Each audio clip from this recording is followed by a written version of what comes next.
The ECOWAS chiefs of staff have now resolved to go ahead with a military intervention in Niger. When this meeting was postponed, initially many thought that they were trying to gauge the opinion of ECOWAS people. But despite the opposition from the African Union, from the ECOWAS Parliament, from the Nigerian National Assembly, from the Ghanaian Parliament, from Nigerians living along the border with Niger, the ECOWAS chiefs of staff still insist that they will go ahead with a mobilization in preparation to invade Niger. This is coming after Anthony Blinken, the U.S. Secretary of State, called Tinubu for the second time since the coup in Niger happened. In that call, he told Tinubu to ensure that Bazoum, the former president of Niger, who was deposed by the military, he told him to ensure that Bazoum is released quickly. He also told him to ensure that Niger quickly gets back to democracy. Is this a way of telling Tinubu, hey, get on with it, invade Niger, chase the military away and restore Bazoum? If not, you know we've got your files. Whatever it is the United States wants in Niger, they've got servicemen stationed in their military base in Niger. Let them do the job. They should not involve ECOWAS. There's serious opposition against a military intervention in ECOWAS. Apart from the fact that the ECOWAS leaders do not have the authority to invade another man's country. You cannot fight illegality with illegality. Most of them have serious moral burdens. Most of them violated their constitutions in their different countries, and they want to preach to Niger about democracy. The grievances from Francophone countries against France is not out of the ordinary. They are simply tired of their overbearing attitude. How can France force the people of Niger and their government to deposit 50% of their reserves in France? Did the United Kingdom do it to any other country? Did they force any former colony to maintain a reserve in the United Kingdom? Why is France doing it? The economic chokehold on these people has become so unbearable. That's why they just want France to leave. Let them leave their country with their military men. They want to develop at their own pace. That's why they see the coup as a revolution against France.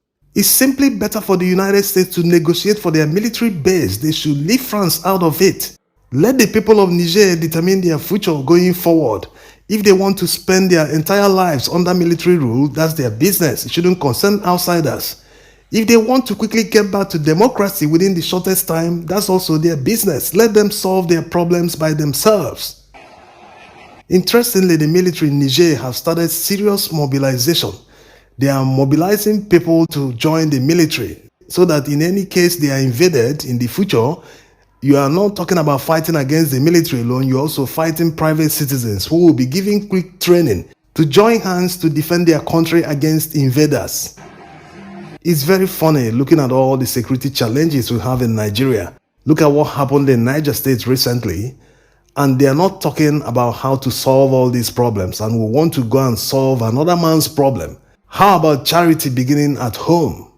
A man whose house is on fire cannot be busy chasing rats. You can't solve your own problems and you want to solve another man's problem. It's not even a problem. The people you want to invade their country are telling you, no, we don't want you. We are okay. We are backing the coupists. We are backing the revolutionaries.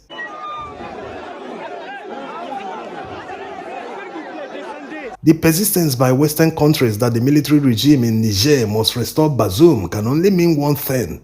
It is not about democracy. It is about their interest. Because it doesn't make any sense. The people they supposedly want to save are telling them, no, we like it this way, we support the military regime. That they want to achieve a total emancipation from France using the military. So why should anyone cry more than the bereaved? Besides, the West didn't react this way when their military struck in Burkina Faso, neither did they do so in Mali. So why is Niger different? The fact is, most Western countries see Africa as a place where you come to mine natural resources, that the people shouldn't be allowed to think for themselves, that any idea, whatever idea they want, they must impose it on Africans and they will take it hook, line and sinker. They are averse to resistance. They don't like it when Africans say no. When they make a deal with an African country and they say, no, I don't want this deal, go with your money. This is exactly what is happening in Niger today. These countries are just interested in mining resources. They don't want to add any value. Like in Congo, where they mine lithium, no one wants to set up a processing plant to manufacture the batteries locally. That's why in most of the countries where they mine these resources, you see the poorest of the poor. There is no development, no industry. They just sell raw materials, which some of their leaders will eventually steal the money and launder it back to the countries. So it's a double gain for some of these countries. They come and buy the raw materials, their leaders steal the money again and send it back to them to continue developing their countries. So the system benefits them more than it benefits Africans. They actively work with corrupt politicians in Africa to get whatever they want. They pay them any amount they want because they know that eventually that money will come back to their countries.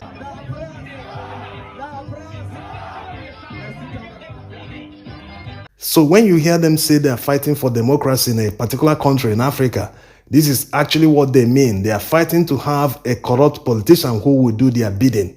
Otherwise, why don't they criticize politicians who violate the rules in a democracy? Yes, it makes a lot of sense that someone who is marketing democracy and fighting for the maintenance and sustenance of democracy in Africa will turn a blind eye when people violate the rules in a democracy. If you're on one hand telling people that democracy is the best form of government, that they should embrace it, why do you suddenly become dumb when people violate democratic rules? Yes, it's very important that all stakeholders work towards the sustenance of democracy.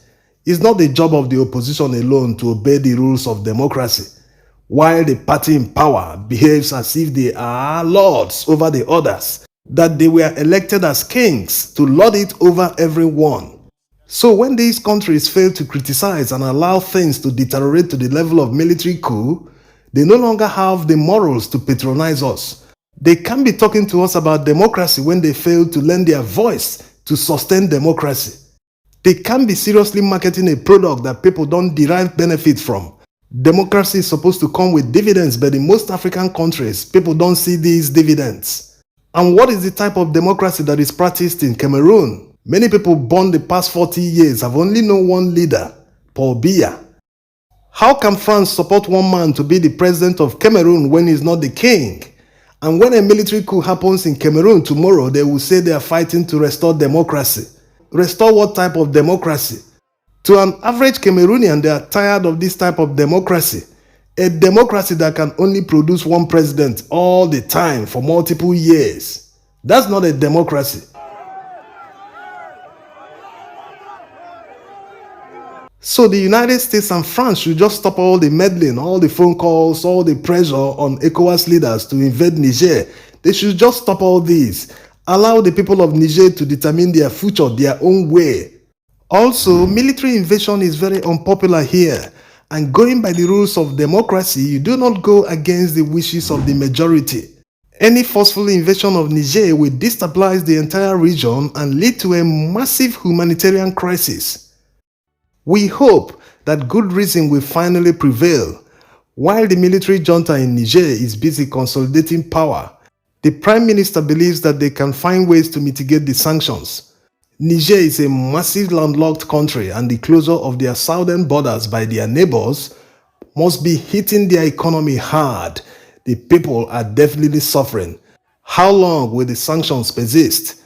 With the Ecowas leaders refusing to remove the sanctions as demanded by the military in Niger, and the military in Niger insisting that they would try Bazoum for treason, the future looks very bleak.